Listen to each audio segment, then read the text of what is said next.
Aqui no Amazonas, depois desse feriado, até porque sexta-feira foi ponto facultativo no estado, o mundo real bate a porta. E no mundo real, uma questão importante a ser discutida é efetivamente a reforma tributária. Ela está aí e ela traz impactos para o Amazonas, mas esse não vai ser o tema de hoje, até porque as discussões ainda estão ocorrendo e eu vou trazer discussões sobre isso na semana que vem.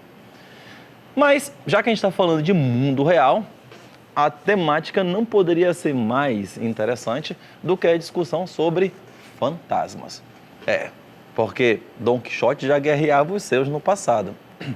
E olha que Dom Quixote era também ficção. Mas, independentemente de Dom Quixote estar trazendo um bom exemplo sobre botar o pé na própria realidade, parece que um surto coletivo e um delírio tem tomado conta de muitas pessoas. Até porque todo mundo está nervoso com o fantasma do comunismo. E é sobre isso que a gente tem que discutir hoje.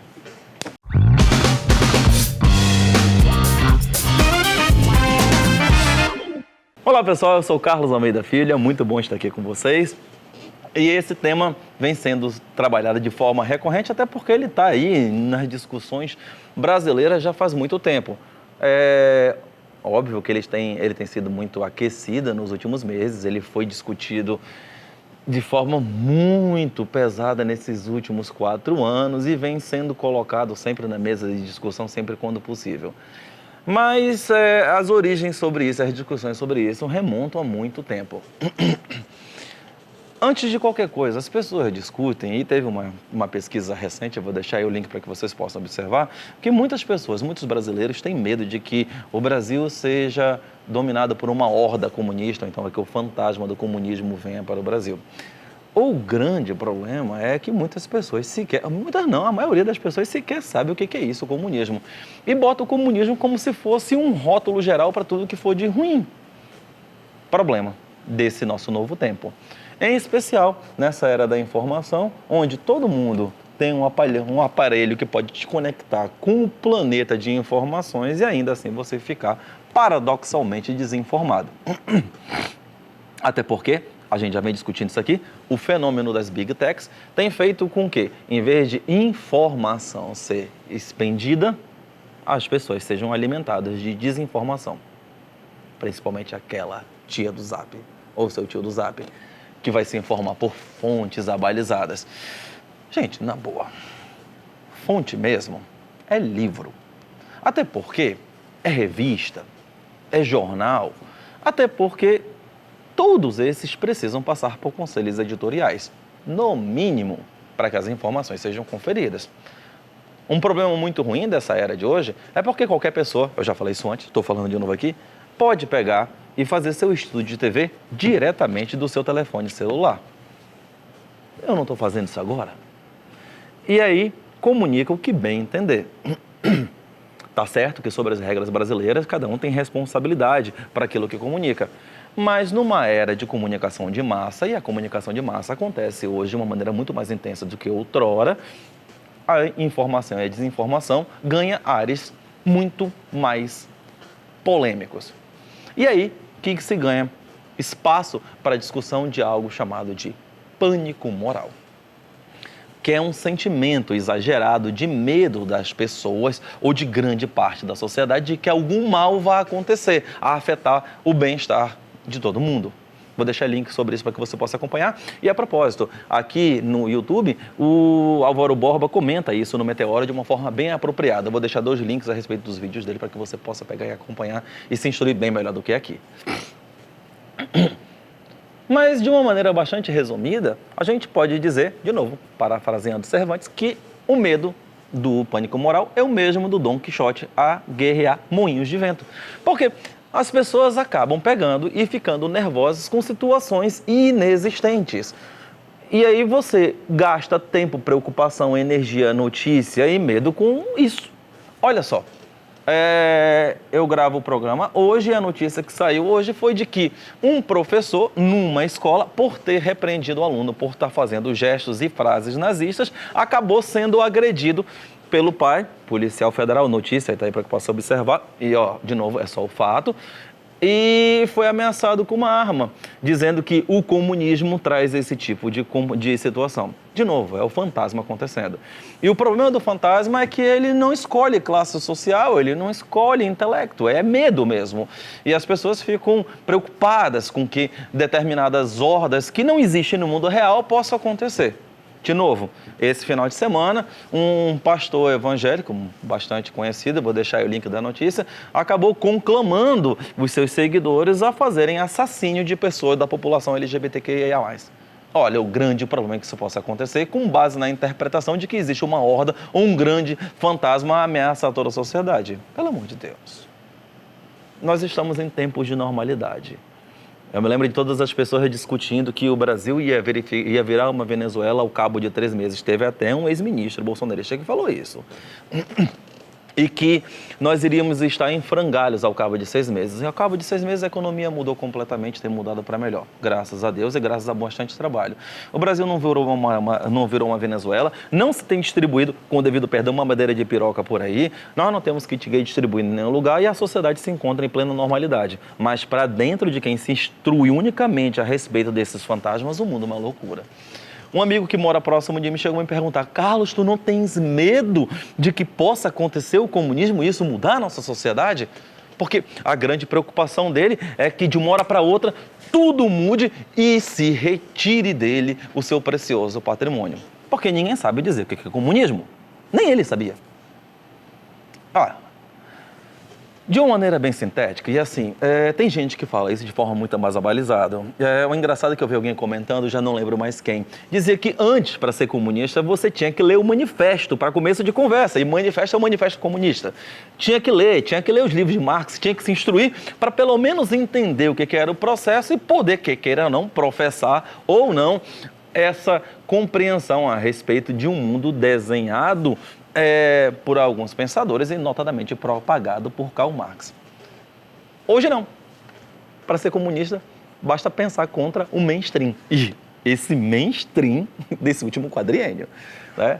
Então, se você pensa em direitos fundamentais, você é comunista. Se você pensa em entregar alimento aos pobres, como vem fazendo o padre Júlio Lancelotti, você é comunista. Se você pensa que deve haver políticas de base de assistência social, como, por exemplo, programas como Bolsa Família ou Minha Casa Minha Vida, você é comunista. Se você entende que a Terra não é plana, você é comunista. Se você entende que estudo é importante e que ciência vale alguma coisa, então você é comunista. Ou seja, que loucura!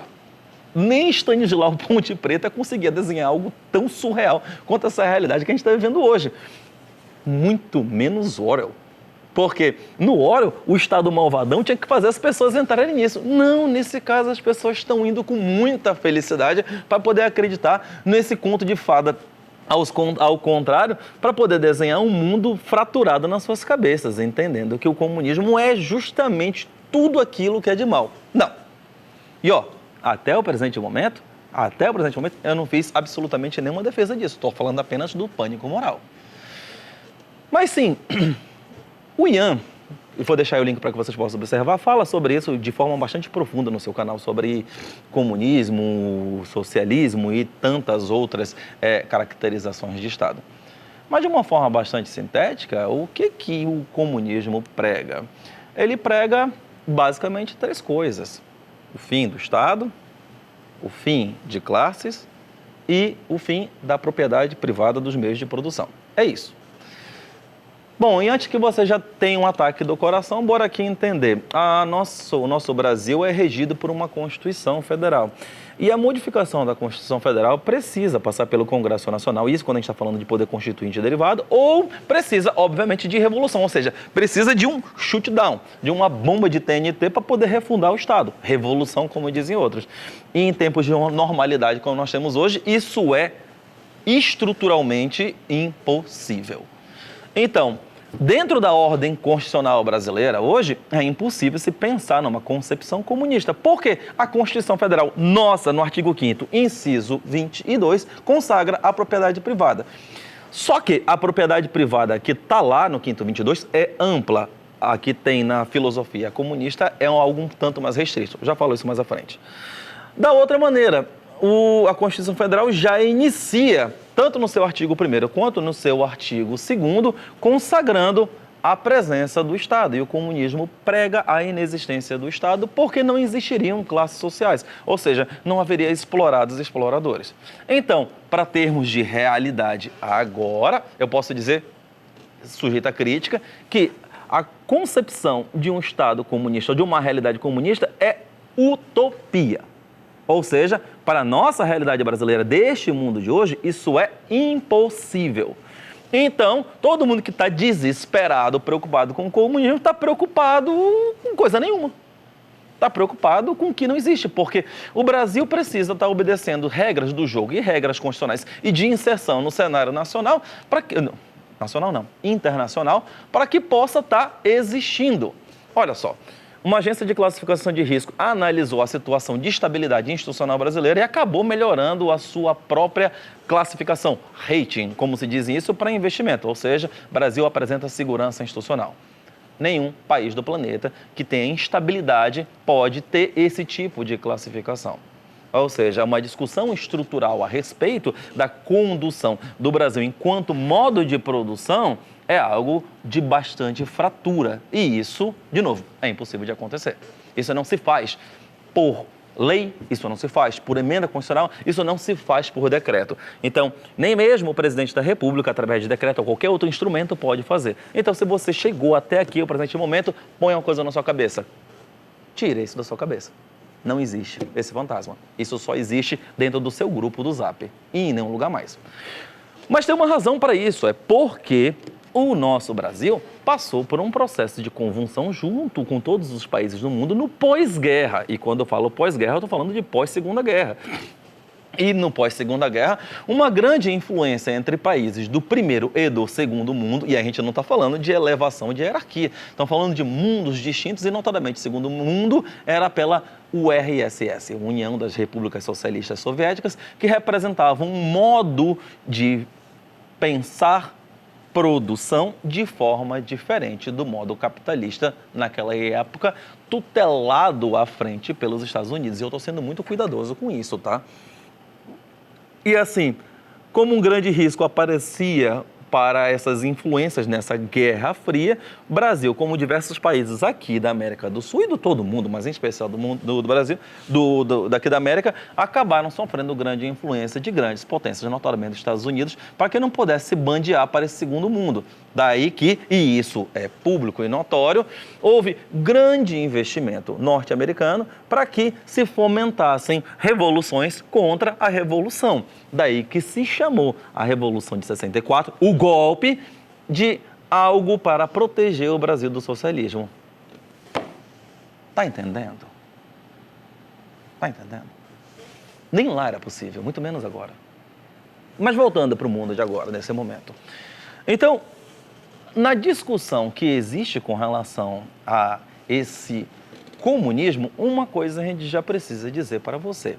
Em nenhum país do planeta, até agora, houve experiência comunista. Nenhum.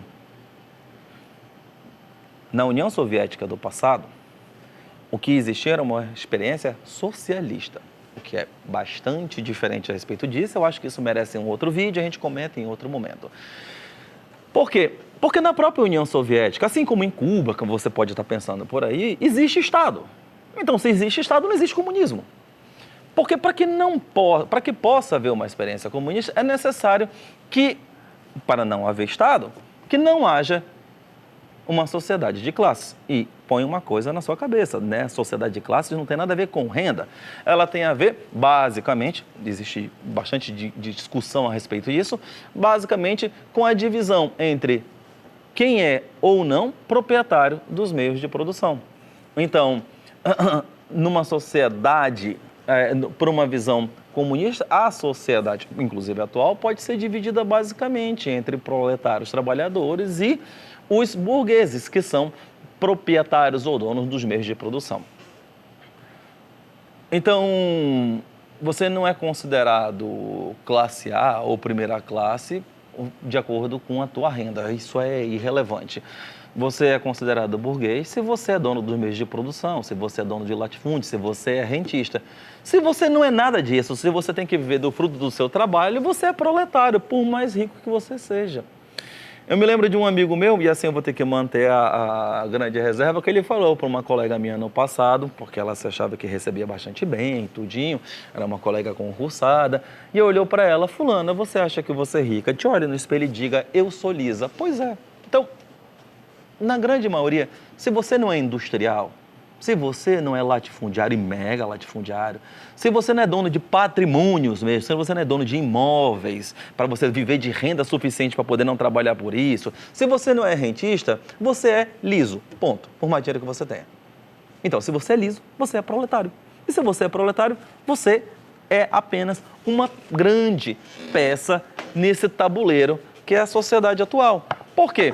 As pessoas acham que integrando esse grande sistema que nós temos hoje, elas vão acabar encontrando num grande sistema de produção capitalista que nós temos hoje, uma grande lógica em entender que existem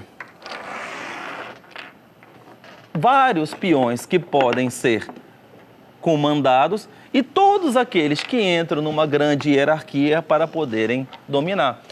Eu me lembro que eu vi em determinado programa de TV e é muito simples de você encontrar pessoas que acabam dizendo que é normal numa sociedade que hajam dominantes e dominados. Isso é odioso, achando que a sociedade pode se comportar dessa maneira, onde você pode encontrar quem mande e aquela pessoa que possa ser mandado sem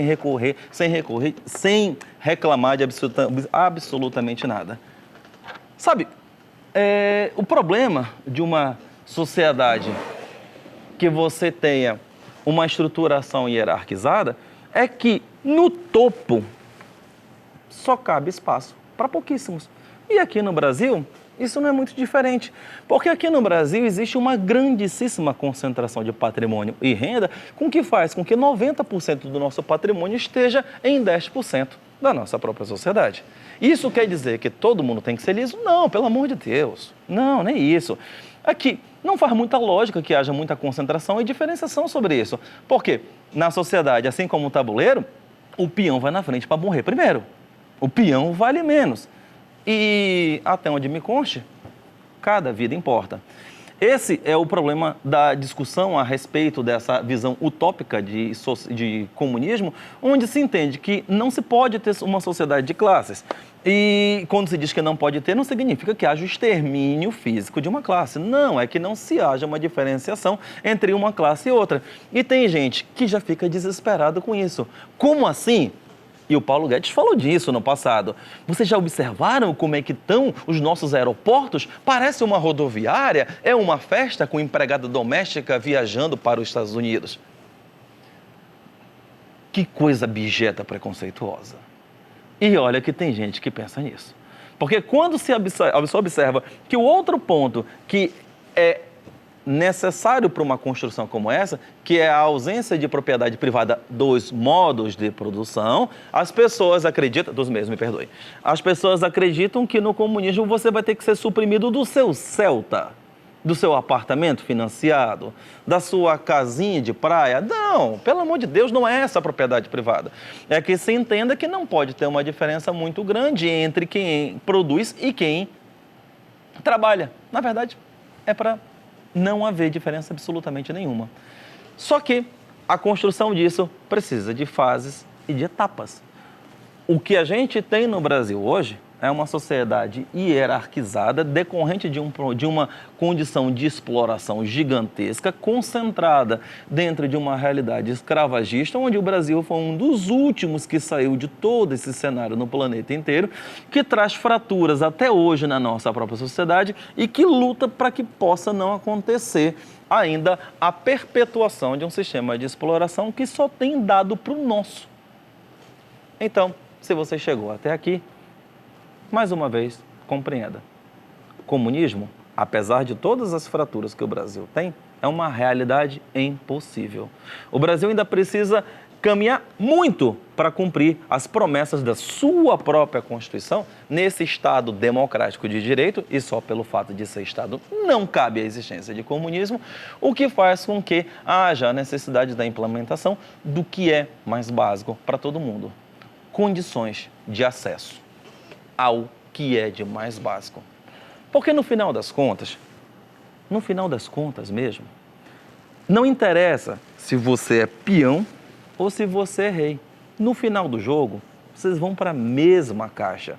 Enquanto os players do jogo mesmo estão pouco se lixando para quem você é. Ele monta o tabuleiro de novo e faz jogar com você da forma mais tranquila. No sistema capitalista onde a gente vive, é assim. Mas se você discorda, manda crítica nos comentários. Porque se você tá com esse fantasma na cabeça, meu irmão, talvez só um exorcismo mesmo. Esse foi o programa de hoje.